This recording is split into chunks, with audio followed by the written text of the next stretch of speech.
Hi everyone, welcome back to chemistry. So in the last video, we talked about some different properties of gases, namely the pressure of gases, but we can also talk about things like the volume of our gas sample or the temperature, or even the amount of gas that we have. And we can also relate these different properties using some mathematical equations, and we call these mathematical equations the gas laws. So the gas laws that we're going to go over in our class are listed here. You'll notice that I crossed out Henry's law down here and instead replaced it with Gay-Lussac's law. So in our class, we're going to talk about Gay-Lussac's law, but we won't go over Henry's law. So the first gas law that I want to talk about is a gas law called Boyle's law, and it's named after Robert Boyle, who was a physicist and chemist. And he kind of determined that pressure and volume for some sample of gas, they're actually inversely proportional. So what do I mean by that? So this symbol here stands for proportional. And so for something to be proportional, that means that if one variable increases, the other variable also increases, right? They're proportional. When one thing goes up, the other thing goes up with it. But for something to be inversely proportional, remember that the inverse of something is 1 over that thing. For something to be inversely proportional, that means that it's the opposite, right? When pressure goes up, volume actually goes down. Or when volume goes up, pressure goes down. So they're inversely proportional. So we'll go over the mathematical equation here in just a second, but for now I want to kind of zoom into this picture here. So imagine that you've got some sample of a gas and you haven't changed the amount of that gas that you have or the temperature of that gas. We're holding those two things constant so that we can kind of look at the relationship just between pressure and volume. So you've got this kind of sample of gas and you've got this movable piston here. And you can move that piston up or down. And what happens when you move that piston downwards, right, is you're decreasing the volume of that sample of gas. But when you decrease the volume, what's going to happen to the pressure? Yeah, the pressure is going to increase. Okay, so as we decrease that volume, as we push that piston down on that sample of gas, the pressure is going to increase. Those particles are going to be moving and colliding with each other in the walls of the container much more, exerting lots of forces, and we're going to increase that pressure, right? Inversely proportional. As pressure goes up, volume goes down. Likewise, if we take that piston and we move it upwards, right? We're going to increase that volume, increase the volume of the gas. Okay, it's got more room to move those particles, and that's going to decrease the pressure, right? So that's what that means for these two things, the pressure and the volume of a gas, to be inversely proportional. And we can represent this relationship using Boyle's law, which says that P1V1 equals P2V2. So what do I mean by P1 and V1? Those are the initial pressure and temperature of our gas. Sorry, the initial pressure and volume. I misspoke there. Pressure and volume. So initial volume. P1 is initial pressure and V1 is initial volume. So that means that P2 is probably what? Yeah, the final pressure versus the final volume of our sample of gas. So let's kind of see this in action, because I do think it makes a lot more sense when we actually look at an example. So I'm just going to go ahead and write P1V1 equals P2V2 here, right? I'm going to write Boyle's law. And for any of these gas laws, I will give you the equations on an equation sheet for an exam. So you don't need to memorize them. You just need to know how to use them and when to use which one. All right, so this question says, if a sample of gas has an initial volume of 1.5 liters and an initial pressure of 0.87 atm, what is the final pressure if the volume is reduced to 1 liter? Assume the temperature and the amount of gas stays constant. So we know we're going to need to use this specific gas law because we have pressure, an initial pressure, right? And let's actually color code this. We also have an initial volume, so that's going to be V1. We have a final volume. Let's make that, I wanted to do a highlighter. Let's make that one, I don't know, green. We have a final volume, and it looks like we actually don't know the final pressure, right? That's what we're solving for. So let's make a note. This is what we are looking for. So that's our goal. Okay, so we have this equation, and we have 3 of our variables that we can fill in. So we can solve for that unknown variable, right? So there's a couple ways you could do this. You could solve for the unknown variable first and then plug in all of your values, or you could plug in your values first and then solve for your unknown variable. It's basically the same thing, just in a different order. Let's just go ahead and solve the equation for our unknown variable first. So in order to do that, right, we're going to divide everything. We want to isolate this P2 because that's what we're looking for, right? We're looking for P2. So we want to isolate that. And so the only way we know how to isolate that is if these two are being multiplied right now, we need to do the opposite. So we'll take V2 and divide by V2 on both sides. And that allows us to cancel out our V2. And now we're left with P2 equals P1 V1 over V2. All right, and now we can plug in some of our numbers.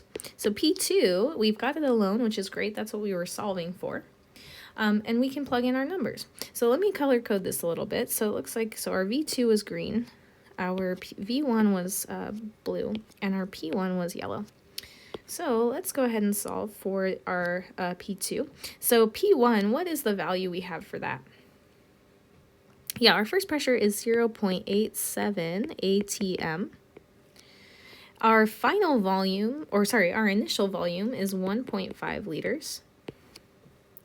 And our final volume is 1.0 liters. Okay, just plugging in those values that I see in the problem. All right, so let me just give myself a little more room here. So let's solve for this. So we're going to have to multiply 0.87 by 1.5 and then divide by 1.0. Let's also just take a look at our units really quick. So if we want to end up in a final pressure, right, we're looking for our final pressure. We need our units at the end of this problem to be units of pressure, right? So we have units of pressure here. ATMs, right? Atmospheres are units of pressure we learned about in the last video. And liters are what kind of unit?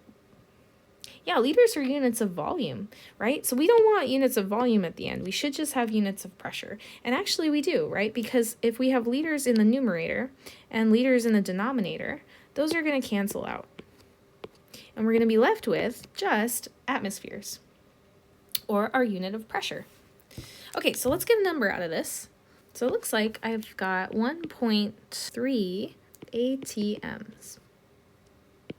And that's my final answer. All right, let's try one more time. So try this out. I would like you to pause the video, try it out, and then come back and see if you did it right.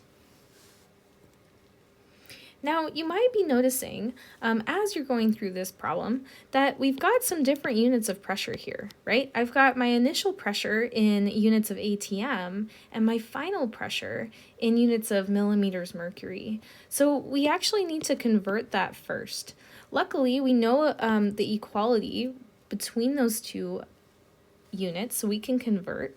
So we know that 1 ATM equals 760 millimeters of mercury. And you would have that equality on an exam if you were asked to convert. So I don't know, we could either get everything to millimeters of mercury or we could get everything to ATMs. I tend to like to get everything to ATMs, and that might make a little bit more sense in the future when we talk about the ideal gas law and standard temperature and pressure. But let's just go ahead and get this number to ATMs. So we'll start with 653.6 millimeters of mercury. We want to get to ATMs. So in 760 millimeters of mercury, there are one ATM, or there is one ATM. So we can cancel out those millimeters of mercury, and we're going to get 0.86 ATM. So now we've converted our millimeters of mercury to atmospheres, and that's just so that when we plug in our pressures into our equation here, we can cancel out those units and end up in a unit of volume, right? Because that's what we're looking for. So if a sample of gas has an initial volume of 0.56 liters, so let's say, so our initial volume is 0.56 liters, so that's got to be V1, our initial volume, and an initial pressure of 0.93 atm, so let's make that one blue. What is the final volume? So that's what we're looking for, is V2.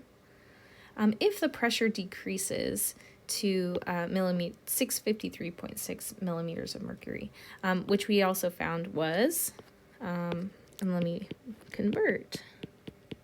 We converted, so let me just write that down, and we'll use green for that one, and that'll be our P2. All right, so now we're solving for V2. So let's go ahead and plug in our numbers now. So we have P1 V1 equals P2 V2, and we'll plug in our numbers first this time and then solve for our unknown. So let's see, P1 is 0.93 ATMs, right, multiplied by V1, which is 0.56 liters, and that's going to equal 0.86 ATMs times our V2, which is our unknown. All right, now we got to divide 0.86 ATMs on both sides because we want to get that V2 alone so that we can isolate that variable and solve for it. So let's get rid of this 0.86 ATMs by dividing. And we got to do that to the other side now. Since we did it to the right side, we got to do it to the left. That allows us to cancel out those ATMs there on the right. And we're going to get V2 equals, and I got 0.6, let's go 61 liters. Because remember, these ATMs are going to cancel out. And that's why we wanted to convert to ATMs, right? If I had left that in millimeters of mercury, I wouldn't be able to cancel out ATMs and millimeters of mercury and end up with just liters, which is a unit of volume, right? I would have ended up with a pressure still in there. So that's why you have to convert so that you can kind of compare apples to apples and cross. All right, so the next gas law that we're going to talk about is called Charles' law. And this one, instead of relating, pressure and volume like the previous law did, this one relates volume and temperature. So what we see with volume and temperature for our gases is that those two are proportional. So as volume increases, our temperature also increases. And as our temperature increases, our volume also increases. So again, let's zoom in here before we take a look at that equation. And say we've got, our sample of gas over here on the left, and we've got that movable piston again. Now we add some temperature or some heat energy, right, into our gas sample by using, looks like a Bunsen burner or something under there. And what ends up happening is those gas particles expand with that heat. And as they expand, that causes the volume of that gas to increase, right? It's going to move that piston up. So as we raise the temperature, our volume also raises. So you'll see here we've added much more heat energy. Those gas particles are going to keep expanding, and our volume is going to increase even more. Okay, so that's the relationship between volume and temperature. It's proportional. And again, in order to study that relationship, we do have to hold a couple other things constant. We have to hold the pressure constant and the gas constant. So you're just going to kind of assume that those two things are remaining constant in order to kind of look at this relationship. So we can write this relationship in a mathematical equation, just like we could for the other gas law we looked at, and it is V1 over T1 equals V2 over T2. So take a second to think about what those variables probably stand for. All right, so the V1 is going to be your initial volume, just like before, and then your T1 is going to be your initial temperature. Your V2 is going to be your final volume, and your T2 is going to be your final temperature. Now, really, really important note, like extremely important. Your temperature for any of these gas laws, any of them, must be in Kelvin. Okay, if you're given a temperature in degrees Celsius, you have to convert it because all of these gas laws were derived using the Kelvin temperature scale. So if you try to use Celsius, you're going to get some wonky numbers in the end. So anytime you see some temperature in degrees Kelvin, in degrees Celsius, I immediately convert to Kelvin. Okay, that's my biggest tip. Right away, you see that degrees Celsius in there, immediately convert to Kelvin. So let's try this out. So a gas has an initial temperature of 22 degrees Celsius. Oh, I'm hearing sirens in my head. Degrees Celsius, what do we need to do with this temperature in order to use our gas law? Yeah, we got to convert to Kelvin. So we can't, I'm going to make myself a note. Convert to Kelvin. All right, and then an initial volume of 1 liter. So it looks like we have an initial temperature, we have an initial volume, and then it says if the temperature is increased to 30 degrees Celsius, again, we're going to have to convert that, what is the final volume? Okay, so it looks like we also are going to have a T2, and then we're looking for our V2, so that's our unknown. All right, so, and we can fill in our initial volume now is 1 liter, and I'll do some color coding again. All right, so how about the first step? I think let's convert. So let's go ahead and convert all temperatures to Kelvin. So for our T1, we have 22 degrees Celsius. So in order to convert to Kelvin, we have to do we have to know that Kelvin equals degrees Celsius plus 273. And this equation would be given to you on an exam, just like it was for exam 2. All right, so we need to add 22.0 plus 273, which is going to give us 295 Kelvin.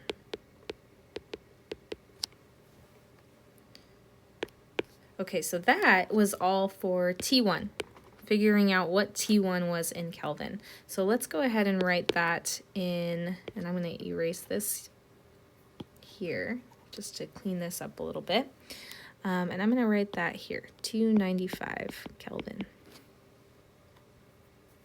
All right, now let's try T2. So T2 equals, and we'll make that green. So T2 equals, looks like 30 degrees Celsius.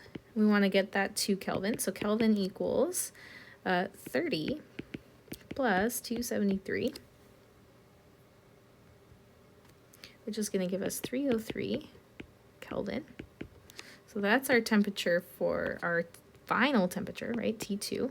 So let me, again, clean this up a little bit just so we don't accidentally use the wrong temperature.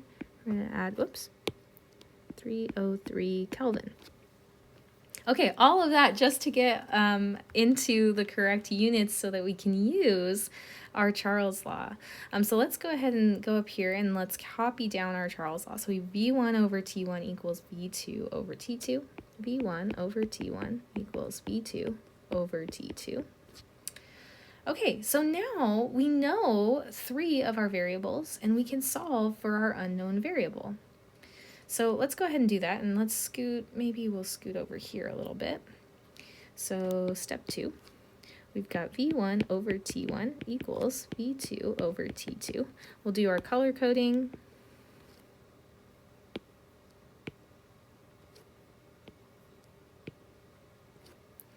All right, and we got to solve for that V2. Okay, so let's plug in our numbers here. So we've got 1 liter on the top left, 295 Kelvin. Notice I'm leaving my units in there, right? V2 is our unknown, and then T2 is 303 Kelvin. All right, so how are we going to get V2 alone here?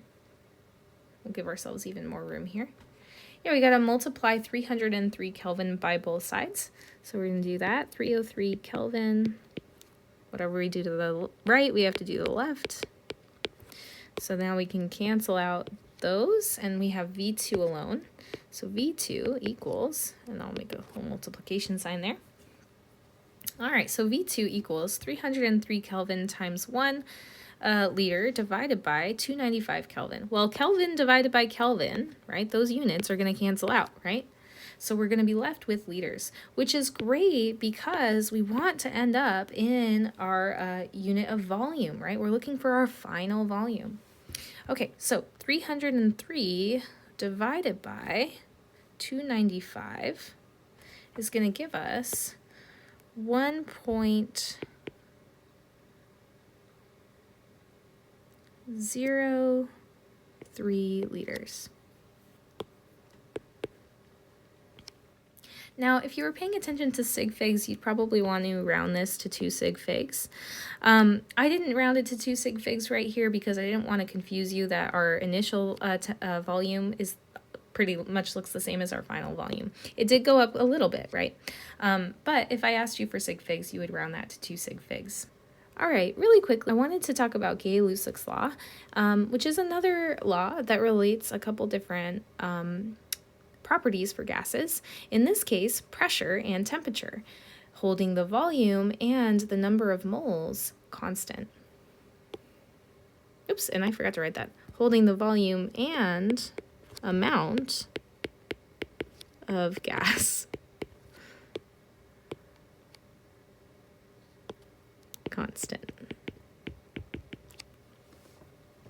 All right, so for Gay-Lussac's law, it's just the same idea as the other laws, right? You're going to start with, some initial pressure and temperature, and you're going to have a final pressure and a final temperature, and you can solve for your unknown if you're given all of the other variables, and you always will be. And just remember, again, always convert to Kelvin. So if these temperatures were given to you in degrees Celsius, you're going to want to convert to Kelvin first. All right, and then the last gas law that I want to talk about for this specific video is the combined gas law. So what's really cool is that we can use this combined gas law, which brings together everything we know from Boyle's law and Charles' law into one nice equation. So the combined gas law has pressure, volume, and temperature all in one law. So it says that we can take our initial pressure times our initial volume divided by our initial temperature, and we can set that equal to our final pressure, final volume divided by our final temperature in Kelvin, right? And then we can get, we can solve for whatever unknown we're looking for. So let's try this out. And I actually want to copy that down here. P1 V1 equals over T1 equals P2 V2 over T2. All right, so that's our combined gas law. So let's see this in action. So this question says a gas has an initial pressure of 1 atm.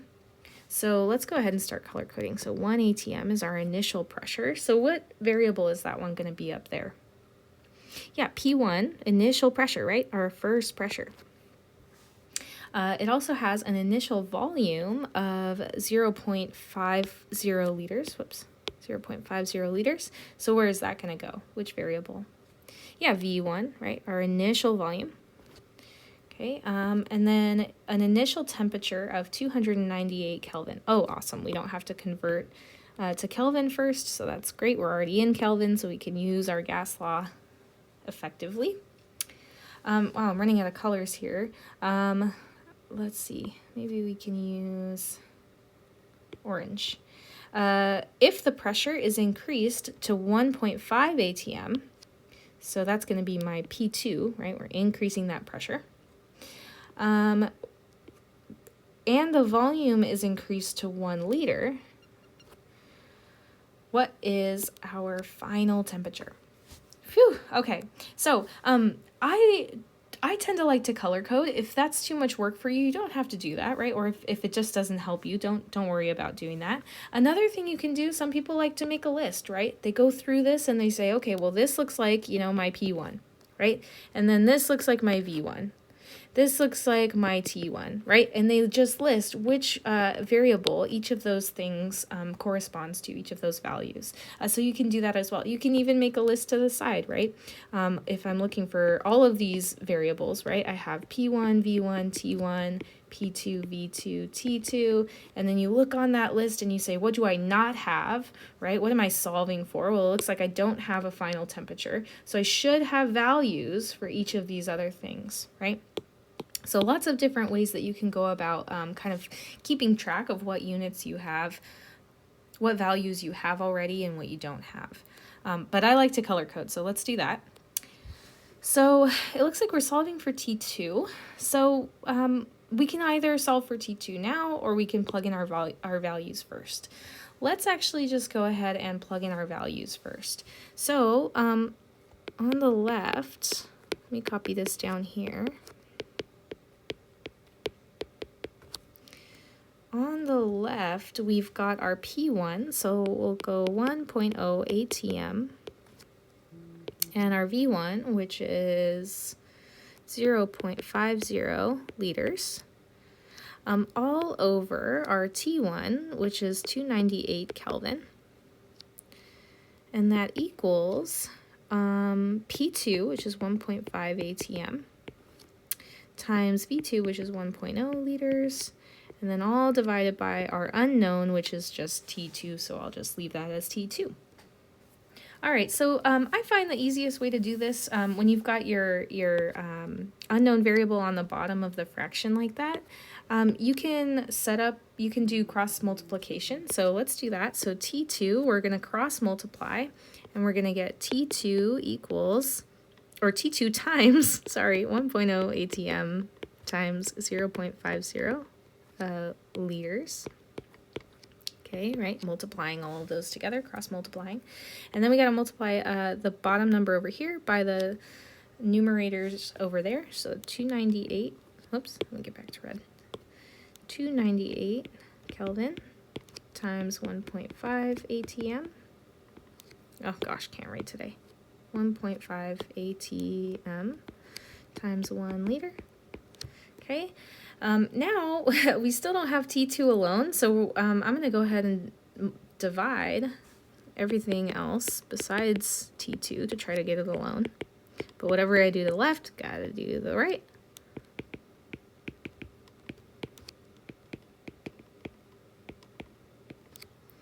So we can cross these off, right? Those cancel out. Phew, and then we're left with... Let me just clean this up a little bit. We're left with T2 equals everything on the right. So 298 Kelvin times 1.5 atms times 1 liter, all divided by 1.0 atm times 0.50 liters. Now, let's take a look at our units here. So we want to, remember, we want to end up in units of temperature. So ideally, we want any other unit besides a unit of temperature, in this case Kelvin, right? For our gas laws, we always want that temperature in Kelvin. We want all the other units to cancel out. And they do, right? I have ATMs in the numerator that are going to cancel with ATMs in the denominator, and I have liters in the numerator that are going to cancel out with liters in the denominator. And now we're left with just Kelvin, which is a unit of temperature. So let's see what we get out of that. So 298 times 1.5 times 1 divided by 0.50 times 1, which is just 0.50, and that's going to give me a T2 of 894 Kelvin.